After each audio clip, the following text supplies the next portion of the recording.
Hi everyone, स्वागत करती हूँ आप सभी का टीचिंग गोल्स के इस लर्निंग प्लेटफॉर्म पर। उम्मीद करती हूँ आप सभी लोग बहुत अच्छे होंगे। आज से मैं आपकी केवीएस पेडागोजी की क्लासेस स्टार्ट कर रही हूँ, जो कि सभी के लिए बहुत इंपॉर्टेंट है। चाहे आप पीआरटी के लिए अप्लाई करें, चाहे टीजीटी के लिए या फिर चाहे पीजीटी के लिए अप्लाई करें, जो कि आपका टीजीटी और पीजीटी के लिए यहाँ पर 40 मार्क्स का कंटेंट रहेगा और पीआरटी वालों के लिए यहाँ पर 60 मार्क्स का कंटेंट रहेगा। इसके साथ साथ मैं आपको टोटली अश्योर करती हूँ यहाँ पर कि जो कंटेंट मैं आपको यहाँ पर प्रोवाइड करवाऊंगी उससे बाहर आपको कुछ भी देखने को नहीं मिलेगा। आपको बस स्ट्रांगली यहाँ पर सीरियस होकर के मेरी इस प्लेलिस्ट को फॉलो करना है। आपको प्लेलिस्ट का लिंक इस वीडियो के डिस्क्रिप्शन में मिल जाएगा। आज हमारी क्लास 1 रहने वाली है। हम स्टार्टिंग से ही शुरुआत करेंगे, बीच से नहीं। स्टार्टिंग में जो आपका जो यूनिट 1 है, क्योंकि आपसे 5 यूनिट यहाँ पर पूछी जा रही है। जो यूनिट 1 है that is understanding the learner. इसके अंदर आज आपका जो टॉपिक मैंने पिक किया वो है ग्रोथ, मैच्योरेशन एंड डेवलपमेंट का, यानी कि वृद्धि, परिपक्वता और विकास। तो इस कंसेप्ट को अच्छे से डिटेल में हम डिस्कस करेंगे ताकि आपको कोई भी डाउट ना रहे। साथ ही जो आप सभी ने जो है सीटेट का एग्जाम यहाँ पर दिया है, तो सीटेट के अंदर भी आप इन चीजों को पढ़ करके आ रखी है। कुछ चीजें आपको उसी से ही रिलेट करते हुए पढ़नी और कुछ चीजें आपको थोड़ा सा और हट के पढ़ना है। साथ ही अगर बात करो इस टॉपिक के बारे में, ग्रोथ, डेवलपमेंट और मैच्योरेशन, तो आपको थोड़ा सा डिटेल में इसको पढ़ना होगा। तो आज की इस वीडियो में आपके साथ मैं थोड़ा सा हिस्ट्री को डिस्कस करूंगी। हम इंट्रोडक्शन पढ़ेंगे पहले साइकोलॉजी का, उसके बाद अपना जो टॉपिक है इसको हम कंटिन्यू करेंगे। ओके, तो चलिए मैं उम्मीद करती हूँ कि आप इस सीरीज को पसंद करेंगे। इसको प्लीज कंटिन्यू जरूर देखिएगा, इसको कंप्लीट वॉच करिएगा एंड देन आप अपने नोट्स यहाँ पर बना सकती हैं। चलिए स्टार्ट करते हैं इस सीरीज को। Concept of growth, maturation and development, वृद्धि, परिपक्वता और विकास वाला जो टॉपिक है उसको डिस्कस करेंगे। देखिए, आप साइकोलॉजी तक जाने से पहले हमको सबसे पहले पता होना चाहिए आखिर साइकोलॉजी क्या है। इंट्रोडक्शन इसके बारे में आपको पता होना चाहिए, क्योंकि आपसे हिस्ट्री भी कई बार पूछ लेते हैं और क्योंकि एक जॉब वाली वैकेंसी है तो इसमें तो आपको कोई भी चीजें छोड़नी है नहीं। ठीक है, बात करें अगर इंट्रोडक्शन की, तो जो मनोविज्ञान है, जो साइकोलॉजी है, इस शब्द का सर्वप्रथम अगर आपसे पूछा जाए सबसे पहले इसका यूज किसने किया था, इसका उपयोग किसने किया था, तो आप याद रखेंगे रुडोल्फ गोकल ने 1950 में सबसे पहले इस शब्द को क्वाइन किया था, इस शब्द का इस्तेमाल किया था। इन्होंने ही साइकोलॉजी की जो है सर्वप्रथम एक बुक भी लिखी थी, ये भी आपको पता होनी चाहिए। एक पुस्तक अगर आपसे पूछा जाए साइकोलॉजी की सर्वप्रथम किसने लिखी थी, तो वो भी रुडोल्फ गोकल ने ही यहाँ पर लिखी थी। ठीक है, अगर साइकोलॉजी की बात करें तो ये 2 वर्ड से मिलकर के बना हुआ है, जो कि ग्रीक वर्ड यहाँ पर माने जाते हैं। ग्रीक वर्ड्स होते हैं ये, जो कि आपका मतलब दिखाते हैं, साइकी और लोगोस। साइकी का मतलब होता है साउल, यानी कि आत्मा। मैं हिंदी मीडियम वालों को भी लेकर के साथ में चलूंगी, तो बिल्कुल भी आप निश्चित रहिए इस चीज से। तो साइकी का मतलब होता है साउल, यानी कि आत्मा, और लोगोस का मतलब होता है स्टडी। स्टडी मतलब अध्ययन करना, अध्ययन करना। ओके, यानी कि जो साइकोलॉजी है वो अपने आप में क्या मतलब निकालता है कि जो मनोविज्ञान है वो क्या है, किसका अध्ययन है, आत्मा का अध्ययन के रूप में मनोविज्ञान को सर्वप्रथम यहाँ पर माना गया था सबसे पहले। ठीक है, तो आप ध्यान में रखेंगे इसको क्या कहा गया था सबसे पहले, स्टडी ऑफ साइंस इसको यहाँ पर कहा गया था, साइकोलॉजी को। ओके, आप इसी के ही सीरीज में कंटिन्यू यहाँ पर हम जब बात करते हैं तो हम यहाँ पर बात कर लेते हैं ये 4 पॉइंट्स की। यानी कि मनोविज्ञान को सबसे पहले क्या कहा गया था, साइंस ऑफ साउल कहा गया था, आत्मा के विज्ञान के रूप में। ओके, इसको आप हिंदी में भी लिख लेंगे, आत्मा के विज्ञान के रूप में। और इसको जो मानते हैं, जो इसके मतलब फॉलोवर्स थे, जो इसके बारे में बात करते, मैं हिंदी में लिख देती हूँ यहाँ पर, आत्मा के विज्ञान के रूप में। ओके, ठीक है, आत्मा के विज्ञान के रूप में। और कौन कौन इसके बारे में बोलते हैं, जो इसके फॉलोवर्स है, जो इसको मानते हैं, तो यहां पर बात आ जाती है सबसे पहले अरिस्टोटल की, जिसको हिंदी में अरस्तु यहां पर कहा जाता है। ठीक है, प्लेटो यहां पर बात करते हैं, वो सेम ऐसे ही लिखा जाएगा, और डिकार्टे। तो ये नाम थोड़े बहुत आप ध्यान में रख सकते हो, तो आपसे पूछे जाते कई बार। सर्वप्रथम 16th सेंचुरी में, किस सेंचुरी में, 16वीं शताब्दी में, 16th सेंचुरी में इसको क्या कहा गया था, इसको science of study of Saul यहां पर कहा गया था, किसको, साइकोलॉजी को। ओके, और इसके जो फॉलोवर्स थे वो कौन कौन थे, जो इसको मानते थे, वो ये थे। देन बाद में 17th सेंचुरी में इसे साइंस ऑफ माइंड का नाम दिया गया। अच्छा, इसको क्यों दिया गया साइंस ऑफ माइंड, क्योंकि इसको यहाँ पर नेग्लेक्ट किया गया, यानी कि इसका खंडन किया गया कि भाई जो आप मनोविज्ञान है, आप उसको कह रहे हो कि आत्मा के अध्ययन के रूप में, तो हम किसी की भी आत्मा का अध्ययन यहाँ पर नहीं कर सकते हैं, किसी की भी जो साउल है उसका हम स्टडी नहीं कर सकते, इसलिए इसका यहाँ पर खंडन किया गया था। देन फिर क्या कहा गया कि जो साइकोलॉजी है उसे क्या कहा गया, साइंस ऑफ माइंड, यानी कि मस्तिष्क के विज्ञान के रूप में। ठीक है, आप इसको यहां पर लिख सकते हो, मन कह लो, मन कह लो या फिर मस्तिष्क आप यहाँ पर लिख सकते हैं। ओके, मेरी जो वीडियो है वो आपको क्लियर और भी बढ़िया क्लियर दिखाई दे, इसके लिए आपको जो पिक्चर रेजोल्यूशन है उसको हायर कर लेना है ताकि आप इस वीडियो को अच्छे से चेक कर सके। बाकी जो क्वालिटी है वो बिल्कुल सही होती है, बट किसी किसी को इशू रहता है तो उनको मैं यही कहूंगी कि आपका स्क्रीन के ऊपर जो 3 डॉट्स दिखाई दे रहे हैं कॉर्नर में, उनको क्लिक करके आप पिक्चर क्वालिटी को हायर कर लीजिए, आपको एवरीथिंग यहाँ पर अच्छे से क्लियर दिखाई देगा। ओके, मन मस्तिष्क के विज्ञान के रूप में इसको कहा गया साइकोलॉजी को। इनको जो इसके बारे में बात भाई किन्होंने बात की कि भाई जो मनोविज्ञान है वो मन मस्तिष्क का अध्ययन होता है, उसको बात करते हैं इमैनुअल कैंट बात करते हैं। इनका जो पूरा नाम है वो मैं लिख देती हूँ, वैसे इतना जरूरी नहीं है। इमैनुअल कैंट, ठीक है, जॉन लोके, लिबनिज और ह्यूम। ओके, तो ये जो है इनको मानने वाले, इन्होंने कहा कि जो साइकोलॉजी है वो क्या होती है, साइंस ऑफ माइंड के तौर पर इन्होंने कहा। किस सेंचुरी में, 17वीं सेंचुरी में, 17वीं शताब्दी में। ओके, 17वीं शताब्दी में उन्होंने कहा कि भाई जो मनोविज्ञान है वो क्या है, मन मस्तिष्क के अध्ययन के रूप में कहा। ओके, अब इसको भी नेग्लेक्ट किया गया। क्यों किया गया? क्योंकि इन्होंने कहा कि भाई यहाँ पर जो आने वाले लोग हैं उन्होंने कहा कि आप किसी के भी मन को और किसी की भी मस्तिष्क को जो है उनका स्टडी नहीं कर सकते हो, तो इसलिए इसको भी यहाँ पर नेग्लेक्ट किया गया, इसका भी खंडन किया गया। देन थर्ड नंबर आता है 19th सेंचुरी के अंदर, 18 to 19th सेंचुरी में साइंस ऑफ कॉन्शियसनेस, चेतना के विज्ञान के रूप में इसको कहा गया। ओके, कॉन्शियसनेस की जब हम बात करते हैं तो कॉन्शियस क्या होता है, चेतना के विज्ञान के रूप में साइकोलॉजी को यहां पर फिर कहा गया। अब इनको जो मानने वाले, जो इनके बारे में बात करते हैं वो कौन है, वो है विल्हेल्म वुंड, मैंने शॉर्ट फॉर्म में लिखा है वुंड, जेम्स, विलियम जेम्स और टिचनर। ये तीनों के बारे में आपको बहुत अच्छे तरीके से पता होना चाहिए। मैं आगे आपके साथ डिस्कस भी करूंगी, नहीं भी पता डोंट वरी, ठीक है, बाकी आपको पता होना चाहिए है। स्कूल ऑफ साइकोलॉजी में हम इनको पढ़ते हैं, ठीक है, एक्सपेरिमेंटल साइकोलॉजी के जनक माने जाते हैं ये। ओके, ये जो है स्ट्रक्चरलिज्म के, ये फंक्शनलिज्म के, और टिचनर जो है इनके स्टूडेंट्स हैं। मैं डिस्कस करूंगी सारी चीजें, अभी थोड़ा सा बस रिवाइज करवाया है। तो विल्हेल्म वुंड, विलियम जेम्स और टिचनर इनको मानते हैं, ठीक है। इन्होंने कहा कि ये क्या है, चेतना के विज्ञान के रूप में जो है साइकोलॉजी को यहाँ पर कहा गया, ठीक है। बाद में फिर ये कहा गया कि भाई आप ये नहीं कह सकते क्योंकि जो कॉन्शियसनेस होती है इसके भी 3 लेवल होते हैं। कॉन्शियसनेस के भी कितने लेवल होते हैं भाई, 3 लेवल होते हैं, ठीक है। एक तो हम यहाँ पर कहते हैं कॉन्शियस, एक हम कहते हैं सबकॉन्शियस, एक हम कहते हैं अनकॉन्शियस, ठीक है, अनकॉन्शियस, चेतन, अवचेतन और अचेतन, ठीक है। तो इस हिसाब से इन्होंने इसको भी क्या किया, खंडित किया। देन फिर सबसे लास्ट में, और ये जो है सबने एक्सेप्ट भी किया, आज के टाइम में हम साइकोलॉजी को कैसे देखते हैं, हम साइंस ऑफ बिहेवियर यानी कि व्यवहार के विज्ञान के रूप में देखते हैं। साइकोलॉजी क्या है, व्यवहार का अध्ययन करना ही एक्चुअल में। ओके, और इसको जो है सबने क्या किया, एक्सेप्ट किया, इसको सबने एक्सेप्ट किया, और ये आज के टाइम में हम साइकोलॉजी को इसी के ही अकॉर्डिंग हम यहाँ पर पढ़ते हैं। तो ये थोड़ी हिस्ट्री आपको यहाँ पर समझनी है। साइंस ऑफ बिहेवियर आज के टाइम में हम कहते हैं, जब भी हम साइकोलॉजी को पढ़ते हैं, चाइल्ड डेवलपमेंट को पढ़ते हैं, तो हम इसमें क्या देखते हैं कि भाई आपका व्यवहार किस तरीके से चल रहा है। और इसको मानने वाले कौन है भाई, जो बिहेवियरिज्म वाले होते हैं, जैसे स्कीनर हो गया, जेबी वॉटसन हो गया और मैकडूगल हो गया, ठीक है। बिहेवियरिज्म के जनक कौन माने जाते हैं, वॉटसन माने जाते हैं। तो ये थोड़ा सा आपको हिस्ट्री पता होना चाहिए है अपने आगे बढ़ने के लिए। देन कुछ फादर्स हैं, थोड़े से आपको पता होने चाहिए, मतलब अच्छे से आपको पता होने चाहिए है। जनक, अब अगर आपसे कहा जाए मनोविज्ञान के जनक कौन है, आपसे कहा जाए अगर साइकोलॉजी के जनक यहां पर कौन है, तो आपको पता होना चाहिए भी अरिस्टोटल, ठीक है। मैं लिख देती हूं यहां पर एरिस्टोटल, जिसको हिंदी में अरस्तु कहते हैं, ठीक है। आपसे अगर ओनली मनोविज्ञान के जनक पूछे जाए तो आप एरिस्टोटल मार्क करेंगे। अगर आपसे कहा जाए एजुकेशन साइकोलॉजी के फादर कौन है, यानी कि शैक्षणिक मनोविज्ञान के फादर कौन है, तो फिर आप किसको, थॉर्नडाइक को मार्क करेंगे, एडवर्ड ली थॉर्नडाइक को। हिंदी में भी थॉर्नडाइक आप ऐसे लिख सकते हो।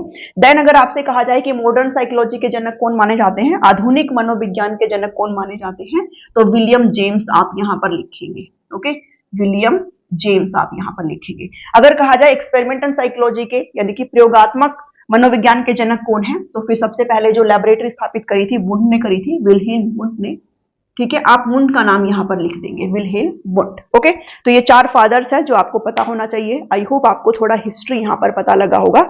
ओके, चलिए अब हम चलते हैं अपने जो टॉपिक है, जो मेन टॉपिक है उसकी तरफ। आपको हिस्ट्री पता होना ज्यादा जरूरी था। ग्रोथ, मैचुरेशन, डेवलपमेंट की बात करते हैं। अब हम चाइल्ड डेवलपमेंट को अच्छे से डिस्कस करेंगे, और जब भी चाइल्ड डेवलपमेंट की बात होती है यानी कि बाल विकास की बात होती है, और ये पढ़ना एक टीचर को बहुत जरूरी हो जाता है, क्योंकि आप जब पढ़ाएंगे स्कूल के अंदर तो पीआरटी वाले वो छोटे बच्चों से डील करेंगे। तो जब तक आपको चाइल्ड डेवलपमेंट का नहीं पता है, कैसे उनका वृद्धि हो रहा है, कैसे उनका विकास हो रहा है, कौन कौन से डोमेन होते हैं, ये सारी चीजें आपको पढ़ाने के दौरान हेल्प करेगी। इसलिए हम यहाँ पर पेडागोजी को पढ़ते हैं जब भी हम एग्जाम देते हैं, और बीएड के अंदर भी आपके सारे टॉपिक्स आपको पढ़ाए जाते हैं। ठीक है, चलिए ग्रोथ की अगर बात करती हूं तो ग्रोथ क्या होता है? वृद्धि होती है। ठीक है, वृद्धि होती है। फिजिकल चेंज, फिजिकल चेंज यानी कि शारीरिक बदलाव। शारीरिक बदलाव में क्या चीजें आ जाती है? जैसे हाइट का बढ़ना, आप मेजरली 3 चीजों को यहां पर पढ़ते हो, जैसे हाइट का बढ़ना, वेट का बढ़ना, और आप कह सकते हो विड्थ यानी कि चौड़ाई। ठीक है, ये मेजर 3 चीज हम यहाँ पर ग्रोथ के अंदर पढ़ते हैं। आप इसको सिंपल टर्म में ऐसे समझेंगे कि किसी भी इंडिविजुअल के अगर शारीरिक के अंदर अगर शारीरिक परिवर्तन आ रहा है, जैसे कोई भी बच्चा है, वो जब पैदा हुआ है उसके जैसे टाइम बीतता जाता है, वो धीरे धीरे धीरे धीरे उसकी जो बॉडी है वो बढ़ना शुरू हो जाती है, ग्रोथ उसके अंदर होना शुरू हो जाती है। पहले उसके हाथ पैर छोटे छोटे थे, फिर वो और बड़े हो जाते हैं, उसका हाइट बढ़ने लग जाता है, उसका वेट यहाँ पर बढ़ने लग जाता है। तो ये जो विजिबल चेंज है किसी भी इंडिविजुअल के अंदर, वो क्या होते हैं आपके? वो आपके ग्रोथ होते हैं, वो आपकी वृद्धि होती है। ठीक है, तो ये स्ट्रक्चरल होते हैं, संरचनात्मक होते हैं, यानी कि शारीरिक परिवर्तन होता है जो विजिबल होते हैं, आपको दिखाई देते हैं। ठीक है, कंक्रीट फॉर्म मतलब जो विजिबल होते हैं, आप उनकी बॉडी के अंदर विजिबल आपको महसूस नहीं, मतलब आप देख पाते हो उस चीज को। ठीक है, क्वांटिटेटिव होती है, मात्रात्मक होती है, यानी कि आप इनको मेजर कर सकते हो, आप माप सकते हो इनको। भाई किसी की भी हाइट कितनी आप उसको मेजर कर सकते हो, वेट को आप मेजर कर सकते हो, विड्थ कितनी आप उसको मेजर कर सकते हो। तो ये वाला जो पार्ट होता है इसका, वो आप मेजर कर सकते हो। वो मतलब किसी भी इंडिविजुअल का जो शारीरिक परिवर्तन है, जो शारीरिक बदलाव है, वो आपका क्या कहलाता है? वो आपकी ग्रोथ कहलाती है। ठीक है, बहुत ही सिंपल से टर्म, इतना ज्यादा इसमें नहीं है। नेक्स्ट बात करते हैं फिर मैचुरेशन के बारे में, परिपक्वता के बारे में। परिपक्वता के बारे में जो ये कंसेप्ट है वो जो दिया गया था एर्नोल्ड गैसल के द्वारा दिया गया था। एर्नोल्ड गैसल के द्वारा दिया गया था 1925 में। सबसे पहले इन्होंने बात करी थी परिपक्वता की। ठीक है, परिपक्वता होती क्या है भाई? ये एक ऐसे टर्म होती है, मतलब कि अब आप जैसे जैसे टाइम बीतता जाता है तो आप एज के उम्र, अपनी उम्र के साथ साथ, अपनी एज टाइम के साथ साथ आप मैच्योर भी होने लग जाते हो। अब उस मैच्योर का मतलब क्या है कि आपके अंदर सेंस ऑफ रिस्पॉन्सिबिलिटी आ जाना, सेंस ऑफ रिस्पॉन्सिबिलिटी आ जाना। ठीक है, रिस्पॉन्सिबिलिटी क्या होता है भाई? जिम्मेदारी का एहसास आ जाना। ओके, आप लिखते रहना इस चीज को भाई, जिम्मेदारी का एहसास आ जाना। या फिर आप कह सकते हो कोई भी सिचुएशन है आपके सामने, आप एडजस्ट करना जब सीख जाते हो। एडजस्ट मतलब जब आप समायोजन करना सीख जाते हो। ठीक है, तो वो सब किसका हिस्सा होता है? आपका परिपक्वता का हिस्सा होता है। ठीक है, अब कोई भी इंडिविजुअल जो वो मैच्योर कब तक हो जाता है? तो by the age of 25 years कोई भी इंडिविजुअल क्या हो जाता है? मैच्योर हो जाता है, परिपक्व हो जाता है। हम ऐसे कहते हैं ना कि यार तेरे अंदर तो मैच्योरिटी वाली बात ही नहीं है। तो ये वो एक फेज होता है जिसके अंदर हम किसी भी चीज को समझने के लिए पूरी तरीके से मैच्योर है। अब अगर मान लो ये पूरा का पूरा कंसेप्ट मैं आपको यहाँ पर बता रही हूँ, आपके समझ में भी आ रहा है, वो किस लिए हो रहा है? क्योंकि आप इतने मैच्योर हो चुके हैं, क्योंकि आप ये चीज समझ सकते हो। अगर किसी 2 से 5 साल के बच्चे के सामने पूरी रामायण में अगर गाने लग जाऊं तो उसको कुछ समझ में नहीं आएगा भाई क्या बोल रही है ये। ठीक है, तो क्या है भाई? मैच्योरिटी आना, परिपक्व हो जाना किसी भी चीज को समझने के लिए। बाय 25 ईयर्स हम लोग मैच्योर मतलब ऑलमोस्ट हो ही जाते हैं। ठीक है, तो ऑटोमेटिक प्रोसेस होती है, स्वचालित प्रक्रिया होती है, यानी कि इसके लिए आपको कोई ट्रेनिंग लेने की जरूरत नहीं होती, कोई कड़ा अभ्यास आपको करने की जरूरत नहीं होती, कोई स्किल आपको सीखने की जरूरत नहीं होती इसके लिए। ये ऑटोमेटिक होता है, टाइम के साथ आप ऑटोमेटिक क्या हो जाते हो? मैच्योर होना शुरू हो जाते हो। ठीक है, जैसे भी कोई भी इंडिविजुअल है वो टाइम के साथ जैसे जैसे उसकी शादी वगैरह होती है तो वो अपनी रिस्पॉन्सिबिलिटी लेना शुरू कर देता अपने बच्चों के प्रति, अपने घर वालों के प्रति। तो ये उसको सिखाया नहीं जाता कि चलो हम तेरे को रिस्पॉन्सिबिलिटी लेने सीखने के लिए तुझे किसी कॉलेज में एडमिशन कराएंगे। वो ऑटोमेटिक होती है, उसके अंदर स्वचालित होती है, किसी भी इंडिविजुअल के अंदर कुछ भी आपको एक्स्ट्रा कठिन कुछ भी करने की जरूरत नहीं होती है, ऑटोमेटिक प्रोसेस होता है। ओके, एसेंशियल होता है लर्निंग के लिए, सीखने के लिए बहुत जरूरी होता है। वो चीज मैंने अभी आपको बताई, अगर एक छोटे से बच्चे के सामने मैं बहुत बड़ी उम्र के बच्चे वाले अगर बात करने लग जाऊं तो उसको कुछ समझ में नहीं आएगा। तो मैच्योर होना बहुत जरूरी है। अगर आपको लर्निंग करानी है, अगर आपको अधिगम कराना है, तो उस लेवल का कोई भी इंडिविजुअल मैच्योर हो, तो ये एसेंशियल हो जाता है। किसके लिए? सीखने के लिए, अधिगम के लिए। यहां पर बहुत ही एक इंपॉर्टेंट टर्म हो जाती है क्या? मैच्योरेशन। ठीक है, सम ऑफ जीन इफेक्ट, जीन प्रभावों का योग है। ये जो है आपका वो हेरिडिटी से रिलेट करता है। हेरिडिटी से, अनुवांशिकता से। अब ये जो सारी की सारी चीजें हैं ये आप सीटेट वगैरह में भी पढ़ के आते हो भाई, ठीक है। मैं नहीं कहती आप कोई स्टेट अगर टेट का एग्जाम देते हो तो उसमें तो पढ़ते ही पढ़ते हो, बाकी यहाँ पर आप सीटेट के बेस पर जाएंगे केवीएस की वैकेंसी में, तो सीटेट के अंदर ये सारी चीजें हम ऑटोमेटिक पढ़कर क्या रखे हैं, जरा सा बस आपको रिवाइज करना है, ठीक है। तो हेरिडिटी से डायरेक्टली आपका क्या रिलेट करता है, आपका मैचुरेशन यहाँ पर रिलेट करता है। हेरिडिटी क्या होती है, वो ट्रेड्स, वो जीन्स होते हैं, वो गुण होते हैं जो आपको अपने पूर्वजों से रिसीव हुए हैं, ठीक है। तो वो क्या है, मैचुरेशन उस पर डिपेंड करता है। कंप्लीशन ऑफ ग्रोथ, वृद्धि का समापन है। तो by the age of 25 years everybody is mature enough, भाई सब लोग मैच्योर इनफ हो जाते हैं, तो वहां तक आपकी जो वृद्धि है, भाई वृद्धि क्या आपका कंटिन्यू है नहीं रहता, आप सभी को पता है। जो वृद्धि है आपका हाइट का बढ़ना एक टाइम पर रुक जाता है, आपका जो वेट है कहीं ना कहीं थोड़ा बहुत इधर उधर वैसे खान पान से होता रहता है, बट एक टाइम ऐसा होता है जब आपकी जो वृद्धि है वो रुक जाती है। हाँ, डेवलपमेंट आपका कभी नहीं रुकता, लेकिन वृद्धि आपकी रुक जाती है। तो वृद्धि जो है, जैसे आप मैच्योर होते हो आपकी वृद्धि भी है जो है वहां तक रुक जाती है, ठीक है। तो कंप्लीशन ऑफ ग्रोथ को यहाँ पर सुनिश्चित करती है क्या, मैचुरेशन। ओके, इस चीज को आप ध्यान में रखिएगा। तो मैचुरेशन क्या है भाई, कोई भी इंडिविजुअल किसी भी चीज को समझने के लिए उस लेवल तक का अगर मैच्योर है, परिपक्व है समझने के लिए, तो वो क्या है, आपका इसका हिस्सा हो जाती है। देन बात करते हैं हम डेवलपमेंट के बारे में, विकास के बारे में। डेवलपमेंट क्या है भाई, बहुत ही इंपॉर्टेंट चीज है। डेवलपमेंट क्या है, सबका टोटल है, सबका सम है, किसका, ग्रोथ का भी, मैचुरेशन का भी, और अगर किसी भी इंडिविजुअल की लर्निंग हो रही है तो इस इक्वेशन को आप ध्यान में रखिएगा। डेवलपमेंट क्या है, किसी भी इंडिविजुअल का विकास अच्छे तरीके से हो रहा है, उसका डेवलपमेंट हो रहा है, तो हम कैसे कह सकते हैं, जब उसका ग्रोथ अच्छी तरीके से हो रहा हो, जब वो मैच्योर हो चुका हो, मैच्योर इनफ हो समझने के लिए किसी भी चीज को, और अगर मैच्योर इनफ है तो उसकी लर्निंग भी हो ही रही है। तो यानी कि अगर कोई भी इंडिविजुअल ग्रोथ अच्छी हो रही है, मैच्योर इनफ है, लर्निंग हो रही है, दैट मीन्स उसका क्या हो रहा है, विकास हो रहा है, उसका डेवलपमेंट यहां पर हो रहा है। तो आप इन 3 टर्म से इस चीज को समझ सकते हो, ठीक है जी। ध्यान में रखिएगा, इनकी डेवलपमेंट जो है वो सबको काउंट करके चलता है, ग्रोथ को भी, मैचुरेशन को भी, लर्निंग को भी, सबको काउंट करके चलता है डेवलपमेंट। ओके, इसीलिए ये जहां पर आपका क्वांटिटेटिव था, केवल मात्रात्मक था, मेजर किया जा सकता है, ये आपका क्वांटिटेटिव तो है ही है, साथ में क्वालिटेटिव भी होता है, ठीक है। यानी कि आपकी जो कार्य करने की जो क्षमता है वो बढ़ जाती है, आपकी एफिशिएंसी यहाँ पर डेवलप हो जाती है, आपके बहुत सारे डोमेन्स यहाँ पर डेवलप हो जाते हैं। फिजिकल डोमेन जो कि हम नेक्स्ट क्लास में पढ़ेंगे, फिजिकल डोमेन है आपका, इमोशनल डोमेन है आपका, लैंग्वेज का डोमेन है आपका, मोरल डोमेन है, सोशल है, बहुत सारे डोमेन्स यहाँ पर आपके डेवलप हो जाते हैं। तो ऑल ओवर डेवलपमेंट जो है बच्चे को देखने को मिलता है। तो हम सिर्फ ये नहीं कह सकते कि डेवलपमेंट आपका क्वांटिटेटिव है, क्वांटिटेटिव तो वो हो जाता है जो आपको शारीरिक तौर पर जो चेंज आपके अंदर हो रहा है, लेकिन आपका जो व्यवहार है वो भी तो यहाँ पर हो रहा है ना, आपके अंदर जो कहीं ना कहीं कैपेबिलिटी तो आपकी डेवलप हो रही है। तो ये आपका क्वांटिटेटिव और क्वालिटेटिव दोनों होता है, ध्यान में दीजिएगा, ठीक है। स्ट्रक्चरल है, संरचनात्मक तो है ही, संरचनात्मक तो है ही, साथ में कार्यात्मक भी है, ठीक है, फंक्शनल भी है, कार्यात्मक भी है, ठीक है। बच्चा फंक्शन कर सकता है अच्छी तरीके, तो स्ट्रक्चरल तो है ही है, साथ साथ में जो कार्यात्मक बदलाव है, फंक्शनल चेंज भी आप यहां पर कहेंगे किसको, डेवलपमेंट को। कंटिन्यू प्रोसेस है, सतत प्रक्रिया है, जहां पर आपका ग्रोथ है वो कंटिन्यू प्रोसेस नहीं होता है, लेकिन ये जो आपका कंटिन्यू प्रोसेस है वोम टू टोम यहां पर चलता है, वोम टू टोम, ठीक है। यानी कि कब्र से, सॉरी कब्र में तो बाद में जाएगा ना, ठीक है, गर्भ से कब्र तक। भाई कोई भी इंडिविजुअल है जब से उसकी नींव, यानी कि जब वो सिंगल सेल था अपनी मां के पेट में, तब से लेकर के और उसके पैदा होने के बाद उसकी डेथ तक जो है किसी भी इंडिविजुअल का डेवलपमेंट चलता रहता है। डेवलपमेंट कभी भी खत्म नहीं होता, कभी भी स्टॉप नहीं होता है, वो कंटिन्यू आपकी थ्रू आउट द लाइफ चलता ही रहता है। और आप ये भी नहीं कह सकते हो कि पैदा होने के बाद से स्टार्ट होता है, नहीं।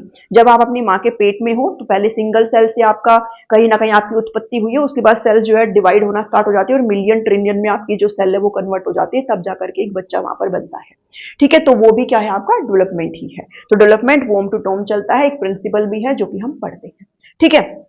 चलिए, अब जब हम डेवलपमेंट की बात कर रहे हैं तो एक चीज और ध्यान में दीजिएगा भाई, जो हम यहाँ पर चाइल्ड डेवलपमेंट पढ़ रहे हैं, है ना। चाइल्ड डेवलपमेंट क्यों पढ़ रहे हैं, क्योंकि जब आप पढ़ाएंगे स्कूल में जाकर के, आप केवीएस के स्कूल में जाए, किसी भी स्कूल में जाए, तो वहां पर आप किन से डील करेंगे भाई, जो पीआरटी वाले हैं वो छोटे बच्चों से डील करेंगे, ठीक है। पीआरटी वाले किन से डील करेंगे, जो अर्लियर चाइल्डहुड वाले बच्चे हैं, ठीक है, उनसे डील करेंगे। जो टीजीटी और पीजीटी वाले हैं वो कहीं ना कहीं एडोलेसेंस लेवल तक के बच्चों को डील करेंगे। तो आपको चाइल्ड डेवलपमेंट पढ़ना बहुत जरूरी है। पीआरटी वालों को अर्ली चाइल्डहुड वाले बच्चों के बारे में डिटेल में पढ़ना है, और जो टीजीटी पीजीटी वाले हैं उनको लेटर चाइल्डहुड और एडोलेसेंस वाले बच्चों को बहुत डिटेल में पढ़ना है आपको, भाई उनको क्या क्या चीजें फेस करनी पड़ती है, कैसे कैसे उनका डेवलपमेंट होता है, हर चीज आपको पढ़नी है। तो मैं आपको कराऊंगी ये सारी चीजें, ठीक है। तो आप कंटेंट के लिए तो बिल्कुल भी परेशान मत होना, कंटेंट आपको इनफ प्रोवाइड किया जाएगा, ठीक है। अब यहां पर हम बात करें डेवलपमेंट की, तो ध्यान दीजिएगा 80% जो ब्रेन का डेवलपमेंट है, 80% जो मस्तिष्क का विकास है, ब्रेन का डेवलपमेंट है, वो by the age of 2 year हो जाता है, 2 साल तक हो जाता है, 2 साल तक, ठीक है। लिख लेना इसको अपनी भाषा में, अगर आप नोट्स बना रहे हो, नहीं बना रहे हो तो चिंता करने की जरूरत नहीं है, ये कंप्लीट चीजें आपको मैं आपको पीडीएफ फॉर्म में प्रोवाइड करूंगी, बट थोड़े दिनों के बाद प्रोवाइड करूंगी, उसको मैं अरेंज कर लेती हूँ, ठीक है। ये कंप्लीट चीजें आपको प्रोवाइड मिल जाएंगी, पीडीएफ जो होती है मेरी पेड होती है, सबको पता है। तो ये कंप्लीट जो 40 और 60 नंबर का कंटेंट है वो आपको मैं पेड फॉर्म में अवेलेबल करा दूंगी, बहुत ही कम प्राइस में, ठीक है। तो 80% ब्रेन डेवलपमेंट जो है वो 2 साल तक हो जाता है, और आपसे बहुत बार ये सवाल पूछा जाता है 85% जो ब्रेन का डेवलपमेंट है वो कब तक हो जाता है। तो ध्यान दीजिएगा कि 5 साल तक हो जाता है, 5 साल तक हो जाता है। कभी कभार आपको ऐसे भी लिखना मिलेगा कि भाई कितने साल से पहले हो जाता है, तो 6 साल से पहले हो जाता है, ठीक है। 6 साल से पहले, यानी कि 5 साल तक जो है बच्चे का 85% मस्तिष्क का विकास हो जाता है, ब्रेन का डेवलपमेंट हो जाता है। अब इस चीज से आप क्या समझेंगे, इस चीज से हम ये समझेंगे कि भाई 2 साल के बच्चे का ब्रेन का डेवलपमेंट 80% हो रहा है, मतलब ऑलमोस्ट तो उसका हो ही गया है। इसीलिए एनईपी ने जो अभी आपका जो ढांचा चेंज किया है ना, 10+2 से 5+3+3+4 का किया है, 5-3-3-4 का जो ढांचा किया है, तो उसमें जो स्टार्टिंग के जो फाउंडेशनल जो स्टेज है आपकी 5 साल की, उसमें स्टार्टिंग के 3 साल जो ईसीसी वाले हैं एफएलएन वाले, ईसीसी वाले अर्ली चाइल्डहुड केयर और एजुकेशन है, हम डिटेल में पढ़ेंगे उसको, ये इसीलिए किया गया है। वो कहते हैं भाई 85% जो ब्रेन का डेवलपमेंट है वो तो 6 साल से पहले हो रहा है, तो आप बाद में क्यों बच्चे को फिर क्लास में डाल रहे हो 10+2 का स्ट्रक्चर, तो फिर यहाँ पर गलत है। यानी कि स्टार्टिंग में ही बच्चे के न्यूट्रिशन की बात करी गई है, और स्टार्टिंग में वो जो फेज है जब 85% डेवलपमेंट हो गया तो उसको पढ़ाओ, उसको थोड़ा वो स्कूल में डालो, तो वहां पर बाल वाटिका के बारे में, प्री स्कूल नर्सरी के बारे में बात की गई है, बच्चे को डालो वहां पर, ताकि वो फर्स्ट क्लास में जाए तो उसको बेसिक जो चीजें हैं वो आ जाए पढ़ने लिखने वाली, ठीक है। तो 85% ब्रेन का डेवलपमेंट बच्चे का 5 साल तक हो जाता है, प्रायर टू 6 ईयर्स यहाँ पर हो जाता है। इतनी चीजें आपको पता चली, ठीक है। अब जब हम डेवलपमेंट को पढ़ रहे हैं तो हर लोग यहाँ पर एक बहुत अच्छी डेफिनेशन हमें बताते हैं, अभी इसमें स्पेस नहीं है तो मैं आपको साइड में लगा दूंगी उनकी डेफिनेशन को। वो कहते हैं कि जो विकास है वो लिमिटेड नहीं है भाई, लेयर टू लेयर जो विकास है आपका वो लिमिटेड नहीं है भाई, layer two layer two is not limited to the growing layer. ऐसे इसको क्या समझेंगे, जैसे मान लो आपका रूम है, रूम के अंदर आपकी जो दीवार अगर वो खराब हो जाती है तो आप एक पेंट कर देते, व्हाइट वॉश उसको कर देते, फिर खराब हो जाती है तो फिर उसके ऊपर एक कोट आप कर देते हैं। तो कहते हैं भाई डेवलपमेंट जो है ऐसे लेयर टू लेयर तक ये आप डिफाइन नहीं कर सकते हो। ये क्या है, प्रोग्रेसिव चेंज है towards the goal of maturity. जैसे जैसे कोई भी इंडिविजुअल परिपक्व हो रहा है, वो अपनी स्टेज तक आगे बढ़ रहा है, एक प्रगतिशील बदलाव उस इंडिविजुअल के अंदर हम देखते हैं, वो होता है विकास। यानी कि न्यू एबिलिटीज जो है किसी भी इंडिविजुअल के अंदर डेवलप हो रही है, ठीक है। न्यू एबिलिटीज का डेवलप होना, नई नई योग्यताओं का डेवलप होना, ये क्या है, विकास है, ठीक है। ऐसे बहुत सारी और डेफिनेशंस भी हैं, तो जब आप मेरे नोट्स लेंगे तो आपको सारी डेफिनेशंस उन नोट्स के अंदर मिल जाएगी, डिटेल में आपको ये सारी चीजें देखने को मिलेगी, ठीक है। अगर आप नोट्स भी बनाएंगे तो भी आपको कंटेंट जो है कंप्लीट ही यहाँ पर मैं दे रही हूँ, कुछ भी आपको कम नहीं मिलेगा, ओके। तो ये क्या है, हर लोग यहाँ पर बात करते हैं। वो कहते हैं कि जो चेंज ऑफ डेवलपमेंट है वो 4 प्रकार से बात करते हैं, मैं यहीं पर ही लिख देती हूँ, ओके। हर लोग बात करते हैं कि जब भी विकास होता है तो 4 प्रकार के चेंज की वो बात करते हैं। कौन सा चेंज, साइज में चेंज होता है, यानी कि आकार में चेंज होता है, ठीक है। रेशियो में चेंज होता है, अनुपात में चेंज होता है किसी भी इंडिविजुअल के अंदर, ओके। और डिसअपियरेंस का मतलब क्या है, गायब होना, डिसअपियरेंस ऑफ ओल्ड सिम्टम्स, पुराने जो सिम्टम्स हैं उनका गायब होना, जैसे किसी बच्चे के दूध के दांत टूटते तो नहीं आते हैं, ठीक है। और इसके अंदर साथ साथ और क्या शामिल है,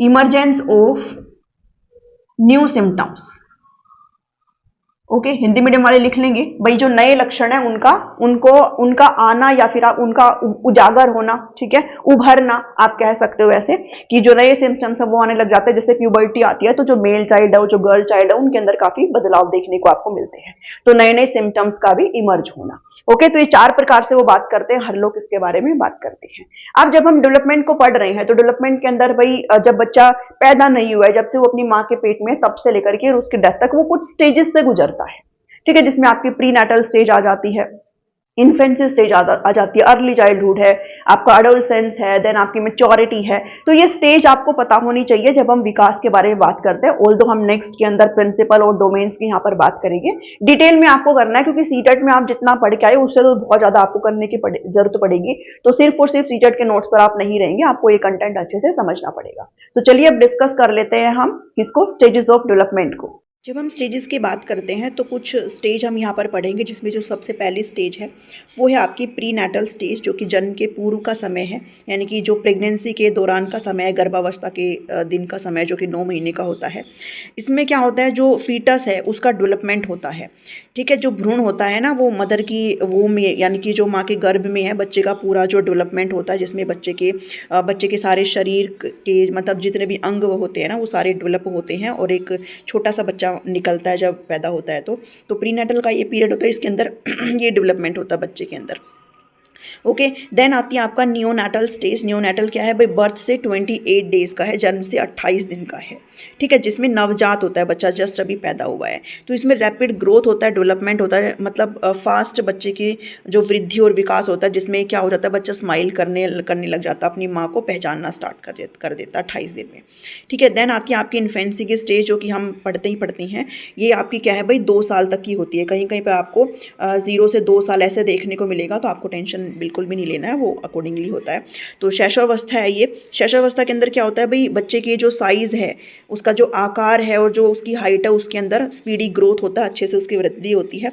उसके जो दूध के दांत है, उसकी शुरुआत हो जाती है, वो आने स्टार्ट हो जाते हैं, वो बच्चा खड़ा होने की कोशिश करता है और चलने की कोशिश करने लग जाता है। तो 2 साल तक मतलब एक नॉर्मल बच्चा आराम से चलने फिरने जो है वो लग जाता है, और एक आधे वर्ड भी जो है वो बोलना शुरू कर देता है।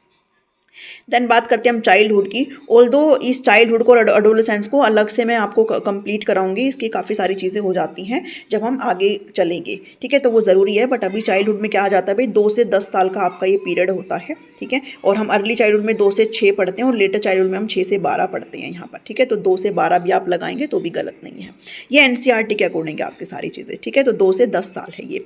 रैपिड टू मॉडरेट ग्रोथ यहाँ पर डिपेंड करती है आपको बच्चे को कैसा न्यूट्रिशन मिलता है, खान पान कैसा मिल रहा है, उसके हिसाब से डिपेंड करता है कि बच्चे की जो ग्रोथ है वो कैसी होगी। अगर उसको खान पान अच्छा मिलेगा, उसका न्यूट्रिशन अच्छा रहेगा, तो उसकी तीव्र यहाँ पर वृद्धि होगी, ठीक है। तो मोलर टीथ यहाँ पर आना बच्चे का स्टार्ट हो जाते हैं। 4 प्रकार के टीथ होते हैं, साइंस के अंदर हम पढ़ते हैं, उम्मीद आपको पता होगा। तो परमानेंट मोलर टीथ यहाँ पर बच्चे के आना स्टार्ट हो जाते हैं। देन हम अडोलसेंस को डिस्कस करेंगे। 10 से 19 साल का अडोलसेंस का ये पीरियड होता है, ठीक है, जिनके जो फादर है वो स्टेनली हॉल यहाँ पर कहे जाते हैं। हम बाद में इन सारी चीज़ों को ज़रूर डिस्कस करेंगे, अभी आपको बस स्टेजेस के बारे में पता होना चाहिए इस पर्टिकुलर टॉपिक में। तो इसके अंदर क्या है भाई, rapid physical, mental, emotional, social change बच्चे के अंदर आ जाता है, काफ़ी क्रूशल स्टेज ये होती है।